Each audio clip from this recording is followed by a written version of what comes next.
Welcome to 11th Witch, Tagalog Horror Stories. Noong September 26, 2009, bumagsak ang isa sa pinakamalupit na sakunang naranasan ng Metro Manila, ang Bagyong Undoy. Sa loob lamang ng 6 na oras, bumuhos ang halos 341 millimeters ng tubig. Isang record na katumbas ng isang buong buwan ng pag-ulan.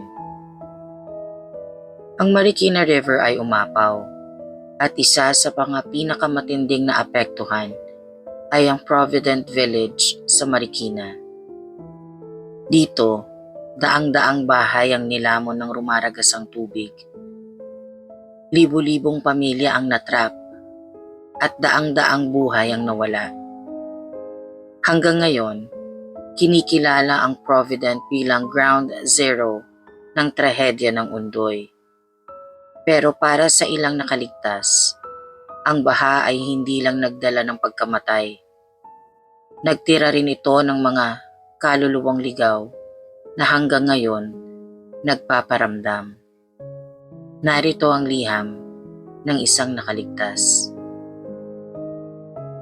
Magandang araw po. Ako po si Ramon, dating residente ng Provident Village, Marikina. 16 na taon na ang lumipas, pero hindi ko pa rin makalimutan ang araw na yon. Nakaligtas ako, pero sa bawat buhos ng ulan, bumabalik lahat ang alaala. At minsan, pati ang mga hindi ko nakikita, bumabalik din. Umaga pa lang, malakas na ang ulan. Sanay na kami sa baha sa Marikina, pero kakaiba ang bugso noon. 9:00 hanggang tuhod na ang tubig. 10:00 na sa dibdib na. Bago magtanghali, nilamon na ng baha ang buong unang palapag ng bahay namin. Habang nagmamadali kami, may narinig kaming tumawag sa harap ng gate. Isang matandang babae. Nakatayo, basang-basa. Habang ang paligid niya ay puno ng tubig at malakas ang agos. Pinagtaka ko noon kung papaano siyang hindi nadadala ng ragasan ng tubig. Bago ko pa man masagot sa isip ko ang sarili kong tanong, narinig ko siyang nagsalita. Ang sabi niya, "Labas na kayo dyan." Di ko napansin na bumuka ang bibig niya. Basta ang alam ko ay nakatingin lang siya sa akin. Ang tunog ng boses niya ay para lang nasa likod ng tenga ko kaya napalingon ako bigla. Pero nang muli ko siyang silipin, wala nang matanda doon. Hindi ko alam kung imahinasyon lang, pero doon nagsimula ang kakaibang pakiramdam na parang hindi lang ulan ang dumadalaw sa amin.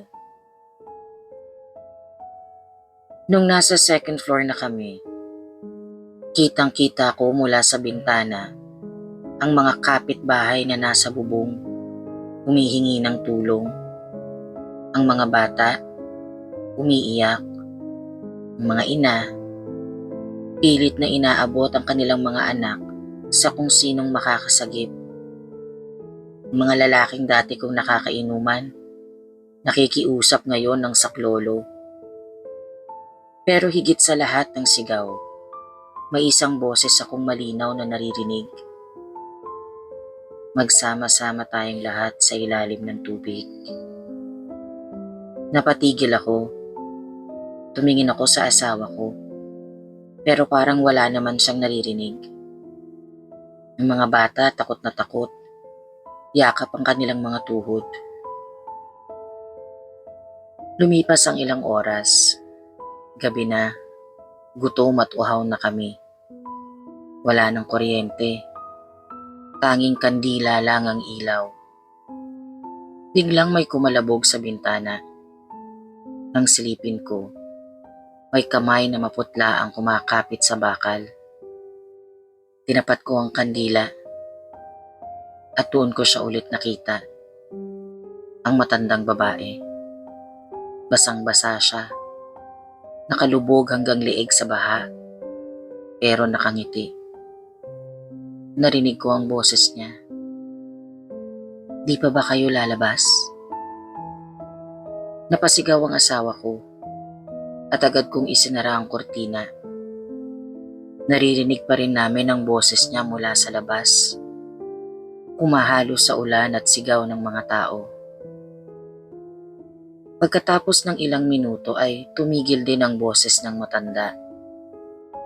At dahil wala namang kaming ibang pupuntahan ay inabot na kami ng magdamag. Hanggang inabot na ng baha pati ang second floor namin. Ang huling palapag ng bahay namin ay ang mismong bubungan na ng bahay. Wala na kaming pwedeng puntahan kung pati yun ay aabutin ng agos ng tubig. Dinala ko ang buong pamilya ko sa bubong ng aming bahay. Ilang payong lang ang panangga namin sa tubig at lamig. At doon, buong magdamag kaming nagdasal. Kinabukasan, dumating ang mga volunteers sakay ng bangka. Pero hindi kami agad na isama. Mula sa bubungan ng aming bahay, sa pagsikat ng makulimlim na langit, nakita ko ang mga inanod na katawan.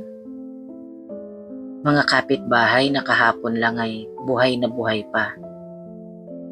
Ang ilan nakasabit sa pader. Ang ilan nakalutang, nakadilat ang mga mata.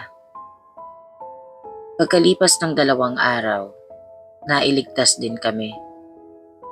Pero ang bahay namin wasak. Ang kalye puno ng putik at basura. Ang hangin, mabigat at amoy kamatayan. Akala ko tapos na ang lahat. Pero doon pala magsisimula ang totoong bangungot. Pagbalik namin para linisan ang bahay, nakaramdam agad kami ng kakaiba. Sa gabi, may naririnig kami na iyakan ng mga bata mula sa ilog, kahit wala ng tao doon. May mga kapitbahay na nagsasabing may nakikitang basang anino na naglalakad sa kalsada tapos biglang naglalaho. Minsan may maririnig kang mga tinig ng pamilya, halakhakan, tawanan, tapos biglang sigaw ng takot na tila inuulit ang mismong araw ng trahedya. Ako mismo nakakita. Habang naglilinis ako ng sala, biglang dumilim ang paligid. At sa hagdan nakita ko sila. Mga bata, basang-basa nakatayo. Nakatingin lang sa akin. Hindi sila nagsasalita. Pero dahan-dahan silang umaakyat. At kada tapak nila, may naiiwang bakas ng putik. Nang pumikit ako at muling dumilat, wala na sila. Pero naiwan ang bakas ng putik sa sahig. Hindi lang mga bata. May mga pagkakataon din na sa bintana ng kapitbahay naming wala nang nakatira. May makikitang mga pamilya, nakasilip, nakayakap, parang naghihintay ng tulong. Pero kapag nilapitan mo, bigla silang mawawala. May mga gwardya na nagbabantay noon sa Provident na nagkukwento. Tuwing umuulan may maririnig daw silang mga sigaw ng saklolo sa loob ng mga bakanting bahay. At kung minsan, may kumakatok daw sa gate.